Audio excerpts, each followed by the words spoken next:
Jeszcze mi tutaj jakiś bąk lata. Mam wrażenie, że premiera tego samochodu przeszłaby absolutnie bez echa, gdyby nie upór kilku gości, którzy doprowadzili do tego, że w Polsce ten samochód będzie także w wersji spalinowej obok elektrycznej. Oto Jeep Avenger, czyli mściciel ze Stanów Zjednoczonych, Włoch, Francji, no i Polski. Pamiętajcie, że wszystkie nasze testy, a także motoryzacyjne aktualności, porady i rankingi znajdziecie na Motopedii. motopedia.otomoto.pl. Codzienny portal motoryzacyjny. Auto zadebiutowało w 2022 roku, ale dopiero teraz pojawiło się w sprzedaży. Dla Jeepa to był historyczny moment, bo to jest pierwszy tak mały Jeep opracowany wspólnie z Alfą Romeo i Fiatem. Bliźniaczy Fiat 600 właśnie się pojawił, bliźniacza Alfa dopiero się pojawił, ale nie zapominajmy przecież o podobnym samochodzie, czyli Oplu Mokka i Peugeotie 2008. Ale konkurencja to przecież nie tylko grupa Stellantis z wieloma markami. Konkurencją dla tego samochodu jest choćby Toyota Yaris Cross, to jest Nissan Juke, to jest Volkswagen T-Cross, to jest Skoda Kamiq i mógłbym tak wymieniać bez końca. Kłopot jednak w tym, że ten samochód jest od nich wszystkich mniejszy. Polska fabryka Fiata w Tychach zawsze słynęła z wysokiej jakości. Ale tutaj jeszcze trzeba trochę popracować. Ależ ten samochód świetnie wygląda, ma bardzo fajne proporcje, przód idealnie wkomponowany w to małe zgrabne nadwozie, oczywiście 7 tradycyjnych kratek wlotu powietrza, wzięło się to oczywiście z Willisa, ale zobaczcie, ten samochód ma zaledwie 4 metry długości i zaledwie 2,56 cm rozstawu osi.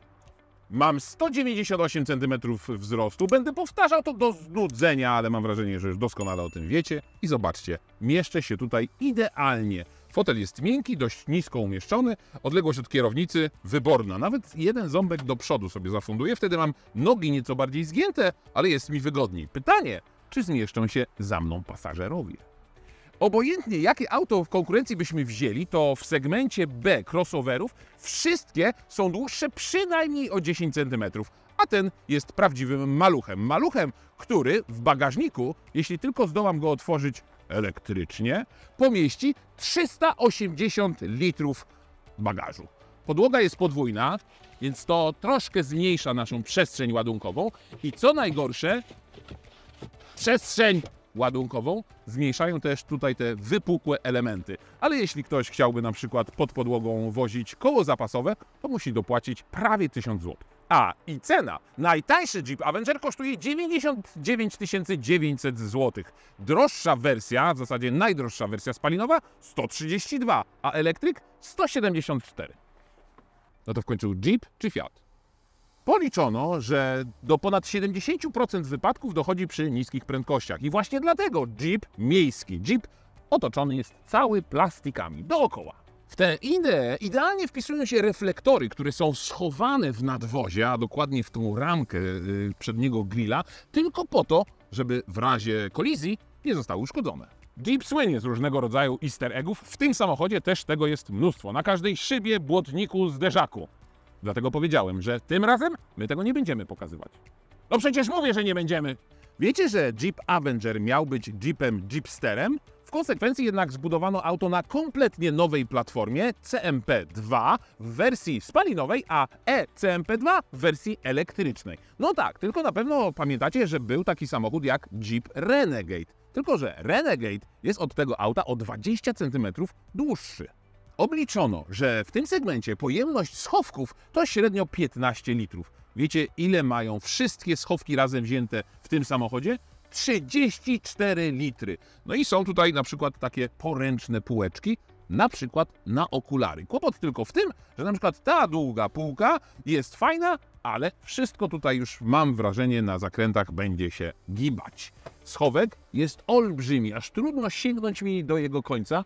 Mieszczą się 3 banany, ale mam wrażenie, że można by było tutaj schować zapas chleba na jakiś tydzień. Kolejny schowek jest w podłokietniku. On jest bardzo głęboki, ale słoik z leczą by się tutaj nie zmieścił. Cup holdery? Proszę bardzo. Tutaj jest miejsce na kubek i w zasadzie można by było zrobić sobie drugie miejsce na kubek za sprawą tych bardzo sprytnych przegródek i wtedy dowolnie możemy sobie konfigurować ten schowek. Tutaj on jest nawet taki trochę głęboki do środka, więc nie ma problemu, żeby tutaj kubek zmieścić. Kolejne miejsce na kubek jest w drzwiach, ale akurat ten duży kubek się nie mieści. Mieści się za to nieco przerośnięte espresso. Oddaję kubek. Kolejny schowek jest tutaj i to jest naprawdę całkiem pokaźnych rozmiarów wanienka, na przykład na telefon, z możliwością indukcyjnego jego ładowania.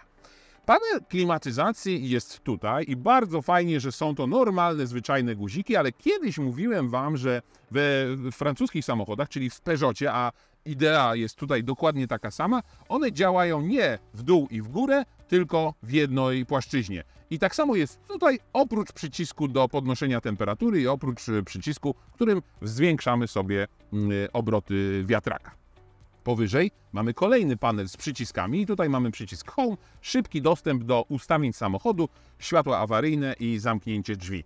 No a na szczycie deski rozdzielczej duży 10-calowy wyświetlacz. Wbrew pozorom system jest bardzo prosty. Mamy przycisk Home, którym wybieramy podstawowe funkcje, czyli radio, nawigację, telefon, ustawienia, systemy wspomagania, albo już konkretnie systemy wspomagające bezpieczną jazdę. I tutaj mamy wszystkie funkcje, które możemy przeklikiwać. Jeśli wejdziemy w ustawienia, to tutaj pojawia się kilka ciekawych opcji, na przykład kolory wnętrza. Zobaczcie, ile tutaj jest kolorów do wyboru. Jeśli wybierzemy któryś z nich, to LEDowe listewki świecą się na desce rozdzielczej. Pomoc. Jeśli ktoś chce skorzystać z pomocy, to niestety musi skorzystać ze swojego telefonu. Równie ciekawy jest ten ekran przede mną. Po prawej stronie zmieniam sobie ustawienia i mogę podejrzeć, ile ten samochód zużywa paliwa, a po lewej stronie zmieniam wygląd tego wyświetlacza. Czyli na przykład mogę wrzucić sobie widok nawigacji TomTom.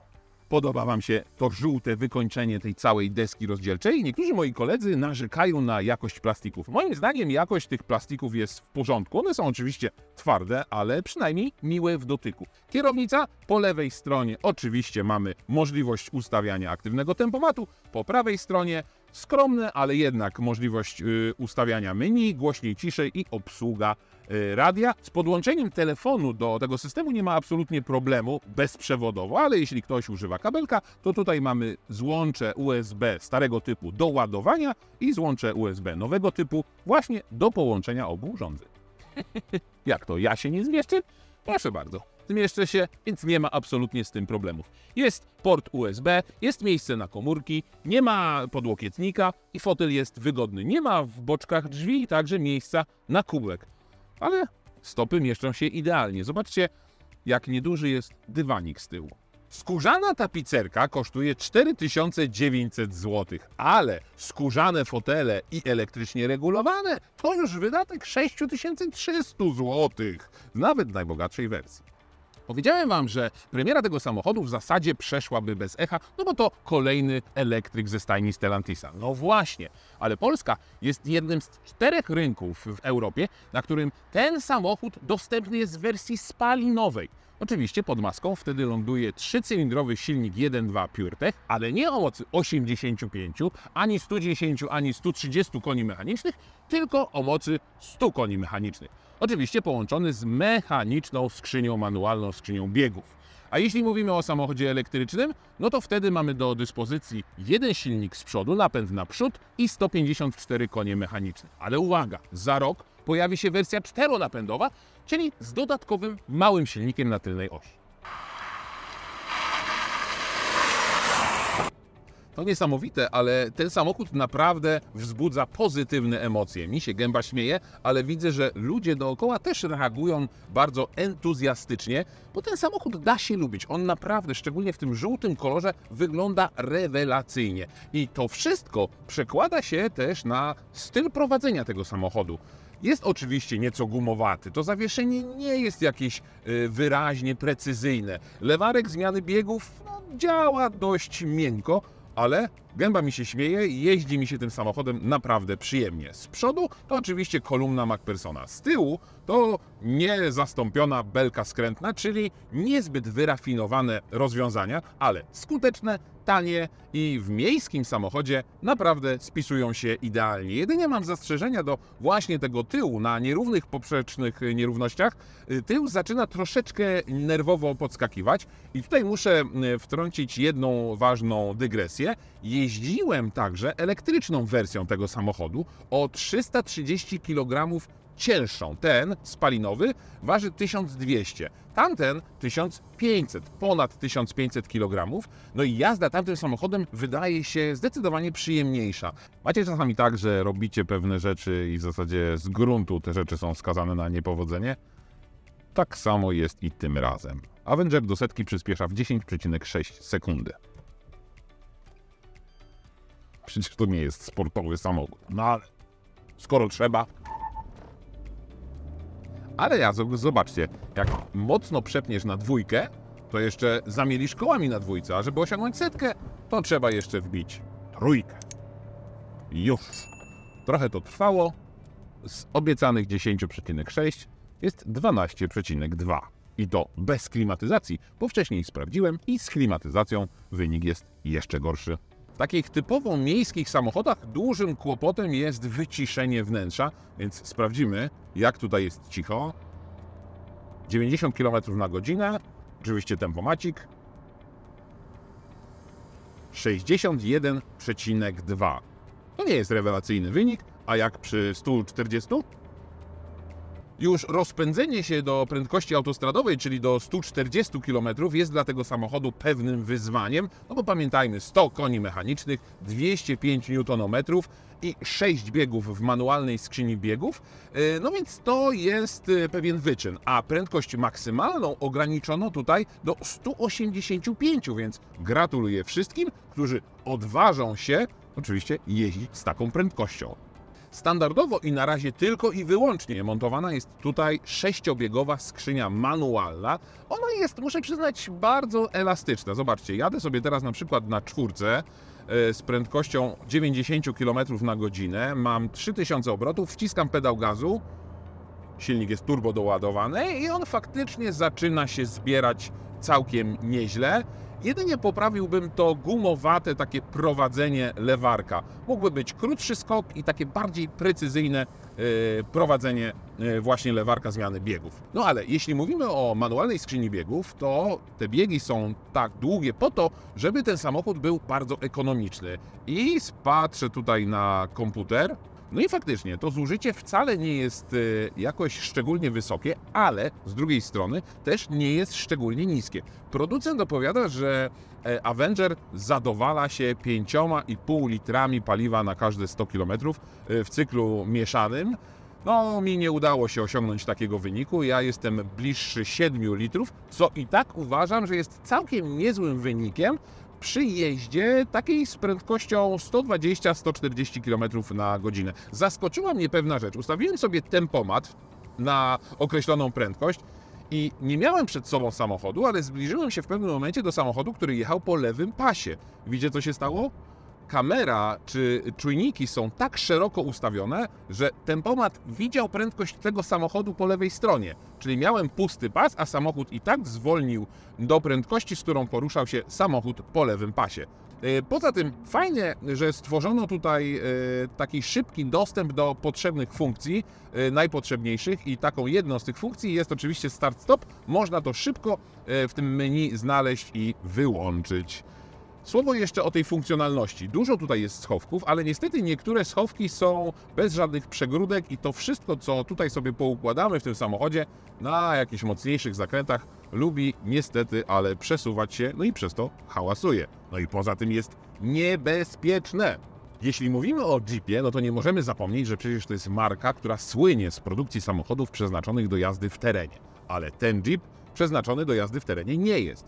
Chociaż, biorąc pod uwagę kąt natarcia, kąt rampowy wynoszący 20 stopni, czy kąt zejścia wynoszący 32 stopnie, albo chociaż prześwit, który ma 22 cm, no to sprawia wszystko wrażenie, że można próbować tym autem zapuścić się gdzieś w jakieś dzikie ostępy. No ale nie, ten samochód terenowym samochodem nie jest. Ale tutaj kolejna rzecz. Mamy Select Terrain, czyli tryby jazdy i tutaj możemy wybierać od trybu Normal, Sport i Eco pod tryby, wydawałoby się, bardziej terenowe, czyli na przykład na jazdę po piasku, czyli na przykład na jazdę po błocie albo nawet po śniegu. Oczywiście nie mamy tutaj żadnych reduktorów ani tego typu rzeczy. To wszystko realizowane jest czułością przepustnicy i czujnikami ABS. Ale mamy także system, który ułatwia albo umożliwia wygodną jazdę podczas stromych zjazdów z górki. A na koniec żenujący żart prowadzącego. Jakie jest najlepsze imię dla człowieka, który urodził się teraz? Dziś. Bardzo się cieszę, że Jeep wreszcie doszedł do wniosku, że nie każdy co tydzień musi babrać się w błocie. I Avenger jest właśnie do tego. To jest typowy miejski Jeep.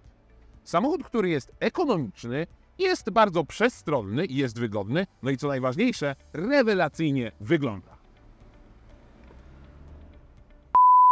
Chciałem powiedzieć, że Jeep Avenger się wygląda, ale to nie zostanie puszczone, więc ależ on świetnie wygląda. Zobaczcie, jakie ma idealne proporcje. Ciekaw jestem, co tu rośnie. Oprócz biedronek. Nie, teraz łąki kwietne są w miastach. Za gruby hajs.